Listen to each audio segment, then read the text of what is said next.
Cinematic time. Farak has been defeated. Amir Drasul has bloomed into the world. The dragons have regained their aspectral power. And yes, aspectral is apparently now a word that we're making a thing. But the thing is, this isn't the same old Titan magic that empowered the aspects back in the day. It is World of Warcraft's final and new cosmic force, family magic. Family, never turn your back on them. Thanks for watching, and I will see you after our sponsor.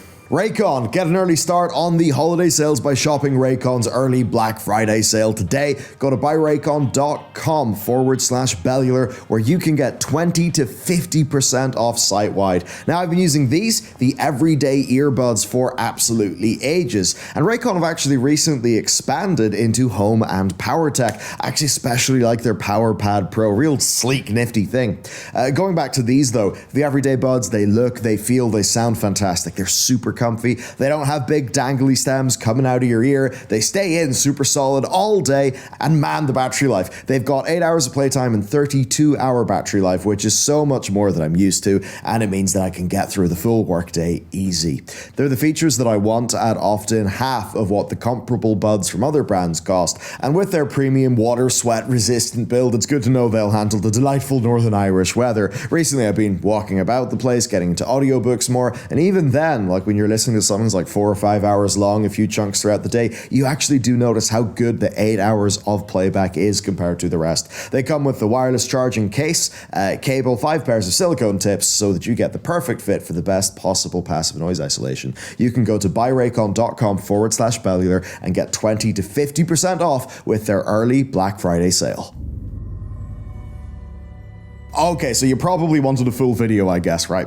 This cinematic serves to undo what happened at the end of the Cataclysm while empowering the dragons with magic from a different source, rather officially bringing Vyranoth into the fold and setting up a key part of Azeroth's future. That the Titans didn't do this, Azeroth did this. That planting the tree in the world is major and may even go against the Titan plan. You see, lore-wise, what's going on here is kind of all well and good, actually. However, even the most riveting plot summary in Wikipedia won't really land if the actual, movie itself is kind of weak. And unfortunately, that's what's happened here, and this is a cinematic that has, brought up some community discussion. So, after a very gnarly bong rip that sends our dragons into the astral realm for about 30 seconds, they land back, eyes glowing, ready to have a chat about what happened. Now, in case you're not caught up, many thousands of years ago, after the defeat of Galakrond, the Titans, backed by the Keeper tier, uplifted some of the dragons as protectors of the world. Not every dragon accepted this power though, and that caused a rift between them, a rift that culminated in the Scaleborn War, which saw the dragon aspects that we know defeat and imprison the primal incarnates. And of those incarnates, we slew Raszageth at the start of the expansion. We let Iridikron escape during the Bronze Dragon mini-dungeon. He will be setting up our next few expansions. We defeated Farak in this raid, and Vyranoth has joined us because she realized that Farak actually was going a bit crazy and was more out for that personal power, no longer really caring as much about the cause. Now, for the dragon aspects, this is major because they sacrificed their power to help defeat Deathwing at the end of the Cataclysm expansion, and since then, they've played a smaller role in world events, despite, yes, appearing in Battle for Azeroth for a bit. So what we see here is them getting their level of power back, but rather than some blessing from the Titans, it's from Azeroth, the world herself. Why would Azeroth do that? Why does Dragonflight matter to the broader story? Okay, well, there's an old tale where Aenar, the Titan of Life, planted a seed from her love Elune on Azeroth, creating Elune Ahir, which is Azeroth's first world tree. Now, Aman'Thul, leader of the Titans, did not like this. He ripped the tree out, but unbeknownst to him, the roots survived. Now, Aman'Thul was kind of angry at this tree for really the same reason that your local city council might get a bit pissed off when a tree might be pretty, but perhaps its roots will break the pavement or crack the tarmac. As the great Dr. Ian Malcolm once said, life finds a way, and if you are trying to order the universe to be perfect and pure and clean, yeah, life finding a way will be quite annoying. Now, the deep history of the orcish homeworld of Draenor actually tells this story in a fairly epic fashion, but that's a lore video for another day. Point is, at a time in the past when a world tree was coming about, Aman'Thul did not like that because he wanted to control the planet. But it did seem that the roots of Eluna here helped Azeroth fight off that void corruption. Now, this raid that we do is focused on defending Emir Drasil, a new world tree that is born from a tier of Elune, as we saw, of course, that tier in patch 9.2.5, I believe. Now, this tree is in a way like Eluna here. It comes directly from one of Warcraft's last true deities, Elune. Now, by the time of the War Within cinematic, the one with Anduin and Thrall, you can see that Azeroth is clearly waking up. She's granting visions to her greatest champions. Now, I believe that is a process, that awakening, that was greatly accelerated by Emir Drasil's bloom. So, rather than the Titans giving the good dragons power to defend the world for their cause, now Azeroth has granted all of those dragons her power. And as Alexstrasza says by the end of the cinematic, they are Azeroth's aspects, essentially meaning they serve the world rather than the Titans. And as a final note, this also represents Alexstrasza coming to terms with the mistakes that she made leading up to and during the Scaleborn War. Of course, the story of Dragonflight is not over yet. There are 2 more chapters of the campaign of this patch. One where we finally reawaken Tyr, and another where we grant freedom to the Storm Dragons of Odin. Then, Dragonflight itself likely has 3 more content patches. We believe a 0.2.5, a 0.2.7, and potentially a 0.2.9.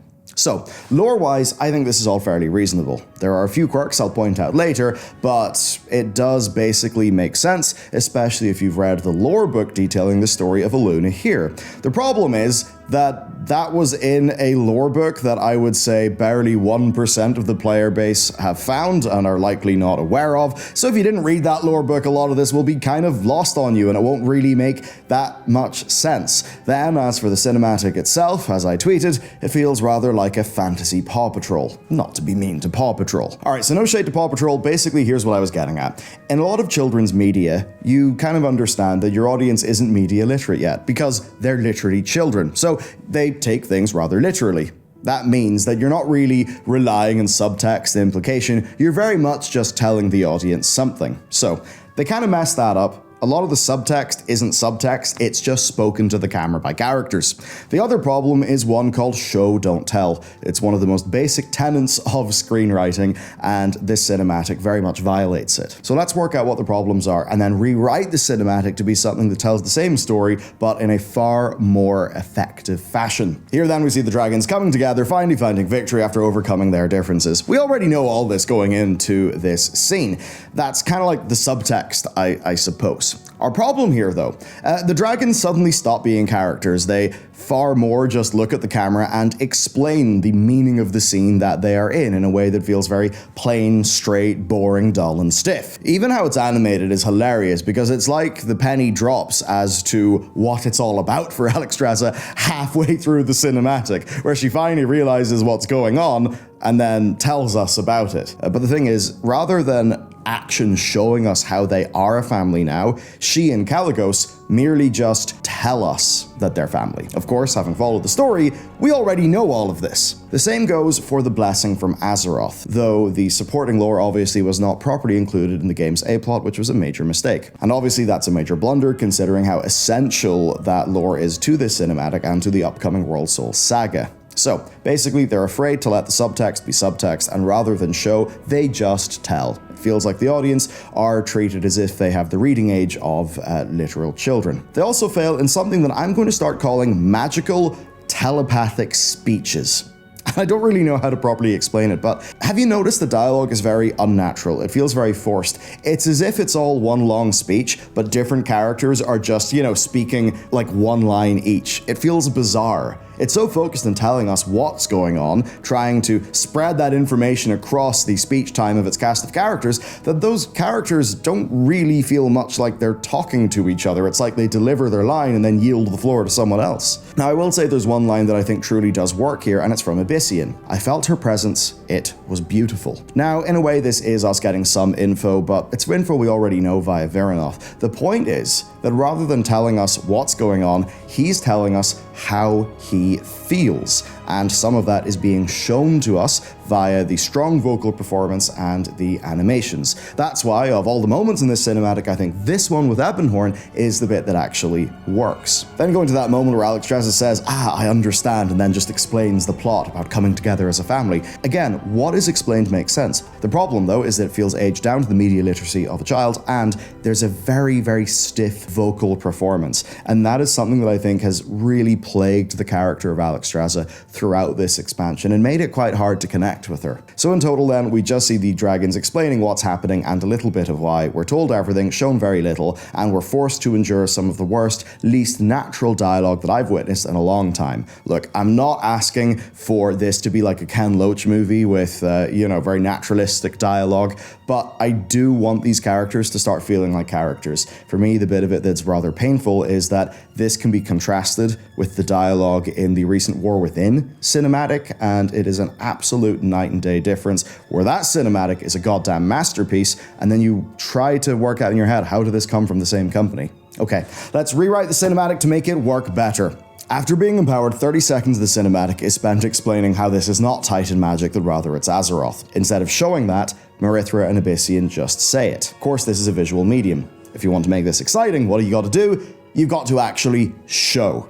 Here's how you do that. And also, this is how we're going to foreshadow those shots of Azeroth from, of course, the Thrall and Anduin cinematic. So, we directly show that this is Azeroth. Whenever a Mirdrasil blooms, we show that being born into the world in an amazing showpiece shot. We then see Azeroth react to that. Now, let's not spoil those really, really cool, almost Oppenheimer-looking shots from that cinematic. Let's instead just have a shot of Magni Bronzebeard in the Chamber of the Heart as we just see Azeroth surge with green and blue energy, representing the cycle of growth, death, and renewal between the Emerald Dream and Ardenweald. Then we cut back to the dragons. They're empowered.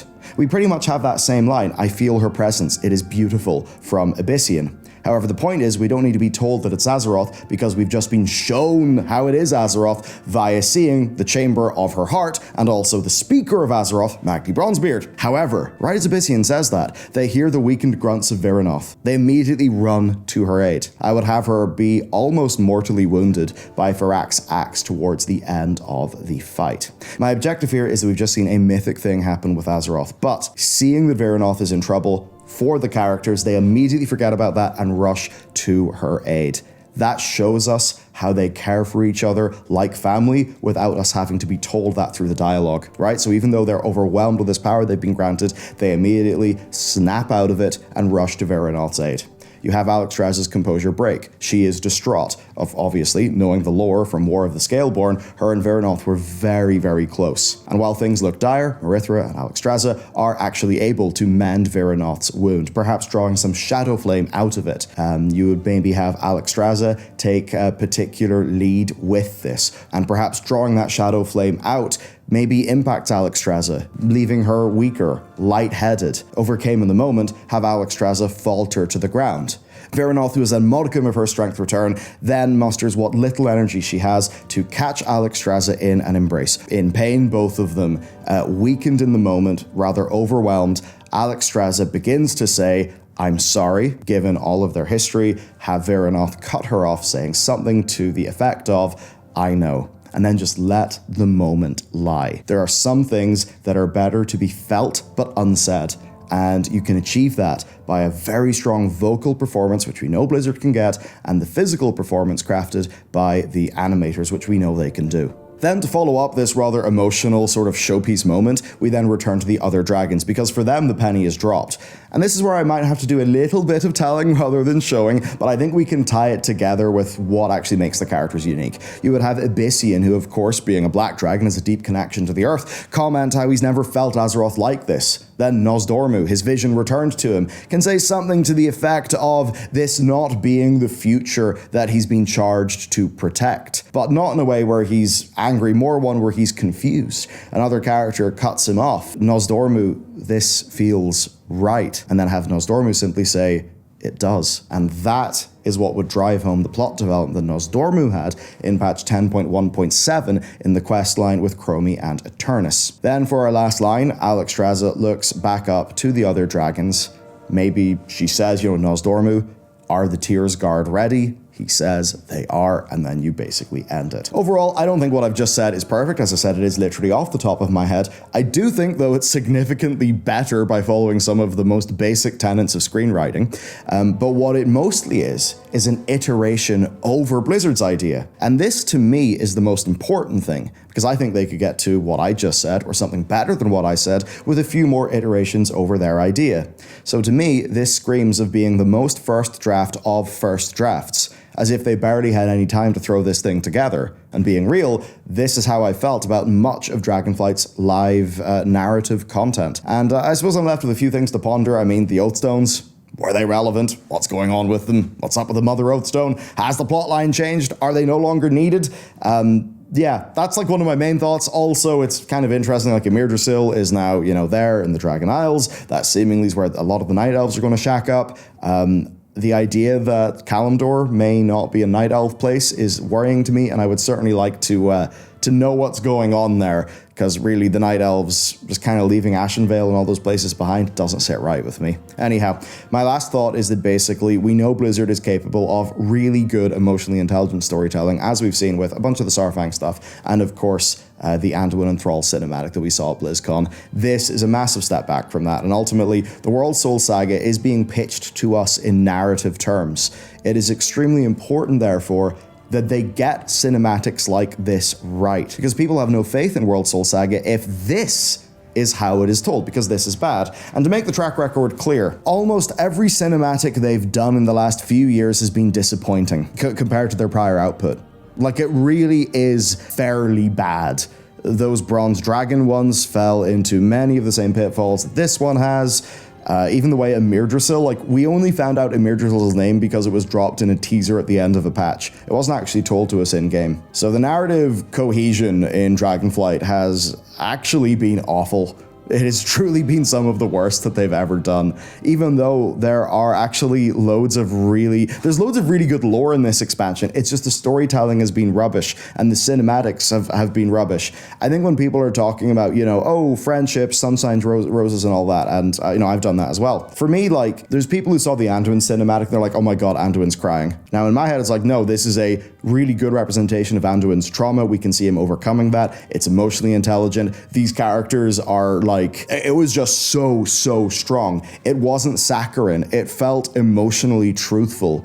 I think the thing that we do not like is when we're taking a similar story like that, but we're boiling it down to the reading level of a children's cartoon, and then we're telling it badly. Some people around me were talking about Bluey, and we just kind of said, no, but the thing is, Bluey's actually well written. Bluey is actually well written.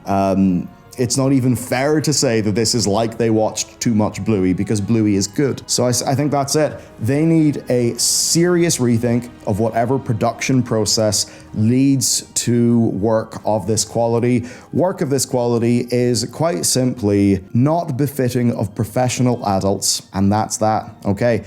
Let me know what you think. Certainly, it was a spicy one. I tried to turn it into something that is a little bit more focusing and explaining the lore and maybe a bit more constructive. But real talk, if this kind of thing continues, World Soul Saga is in a shitload of trouble, because this is awful, and World Soul Saga cannot be awful. This does feel like a bucket of water poured atop the fire that Metzen was able to ignite in many people's hearts, and that is a terrible shame. That's it from me. I will see you in the next video.